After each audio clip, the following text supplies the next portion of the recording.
ई आकाशवाणी गोरखपुर। अब रउआ सभे विकास राय से समाचार सुनी।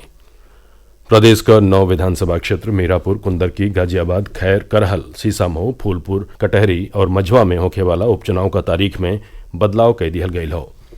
भारत निर्वाचन आयोग का सचिव संजीव कुमार प्रसाद इस संबंध में आज एगो प्रेस विज्ञप्ति जारी के बतौलें कि एसज्जो विधानसभा क्षेत्रन में मतदान अब 13 नवंबर के जगह 20 नवंबर के हुई। मतगणना का तारीख पहले से घोषित 23 नवंबर रही। सरकार प्रदेश में विदेशी निवेश के बढ़ावे बदे महत्वपूर्ण फैसला लिहले हौ। मुख्यमंत्री योगी आदित्यनाथ के अध्यक्षता में आज लखनऊ में भइल प्रदेश कैबिनेट क बैठकी में प्रत्यक्ष विदेशी निवेश और फॉर्चून 500 कंपनियन के निवेश बदे प्रोत्साहन नीति 2023 में संशोधन की मंजूरी दे दिहल गई। एकरे जरिया से अब ऐसनो विदेशी कंपनी प्रदेश में निवेश कर सकेली जे इक्विटी के साथे लोन चाहे कौनो औरियो स्रोत से धनराशि का इंतजाम करेलिन। कैबिनेट के फैसलन पर जानकारी देत वित्त और संसदीय कार्य मंत्री सुरेश खन्ना बतौलें कि संशोधन के बाद अब यह नीति के foreign direct investment, foreign capital investment and Fortune global 500 and Fortune India 500 investment promotion policy कहल जाई।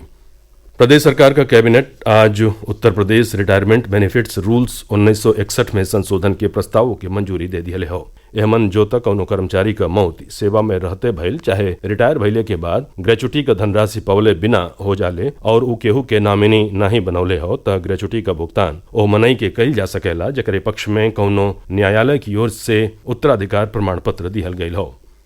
प्रदेश सरकार राज्य में पशुपालन और परा पशु चिकित्सा के क्षेत्र में डिप्लोमा और सर्टिफिकेट कोर्स शुरू करे बदे नीति तैयार करे का फैसला लिहले हो। पशुधन मंत्री धर्मपाल सिंह आज कैबिनेट का बैठकी के बाद बतौलें कि यह नया नीति में प्रदेश में निजी और सरकारी संस्थानन में पशुपालन डिप्लोमा और सर्टिफिकेट कोर्स संचालित कइल जा सकी।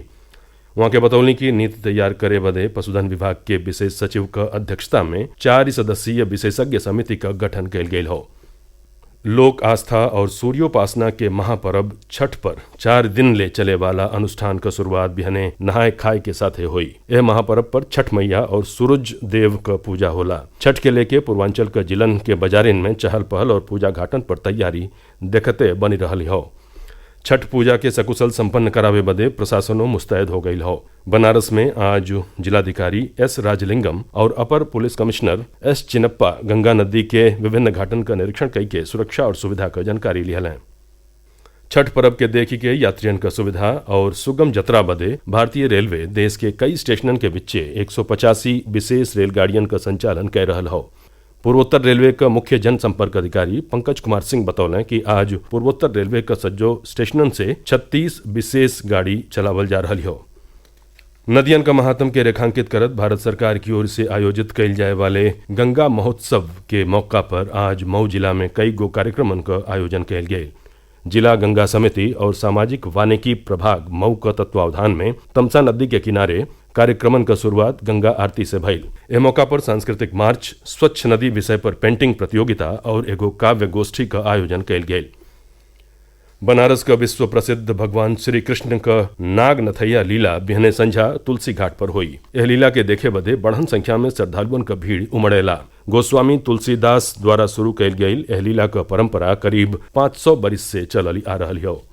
लखीमपुर जिला का दुधवा नेशनल पार्क एह बेर 15 नवंबर से पहले 6 नवंबर के खोलल जा रहा हो। दुधवा नेशनल पार्क का उपनिदेशक रंगा राजू टी बतौलें कि 6 नवंबर के पूजन के बाद सैलानियन का गाड़ियन के जंगल में प्रवेश दिहल जाई। पहले दिन का प्रवेश निःशुल्क हुई। 14 बरिस से कम उम्र का बालक बालिका लोगिन का 68वां राष्ट्रीय विद्यालयी कुश्ती प्रतियोगिता 16 से 20 नवंबर ले वीर बहादुर सिंह स्पोर्ट्स कॉलेज गोरखपुर में आयोजित हुई। यमन देश का विभिन्न राज्यन से करीब 500 खिलाड़ी हिस्सा ली हैं। मौसम का बदल रहल मिजाज अब ठंडी का आहट दे रहल हो। काल से शुरू धुंध और हल्लुकाहे कुहेसा का सिलसिला आज भिन्न ही जारी रहल। मौसम वैज्ञानिकन के हिसाब से आवे वाले दिनन में शुष्क मौसम के नाते तापमान में गिरावट बनल रही। आंचलिक मौसम विज्ञान केंद्र लखनऊ आगम जतौले हो कि बिहने सवेरे पूर्वी उत्तर प्रदेश का जिलन में मध्यम से घना कुहेसा छौले का अनेसा हो। समाचार पूरा भइल। नमस्कार।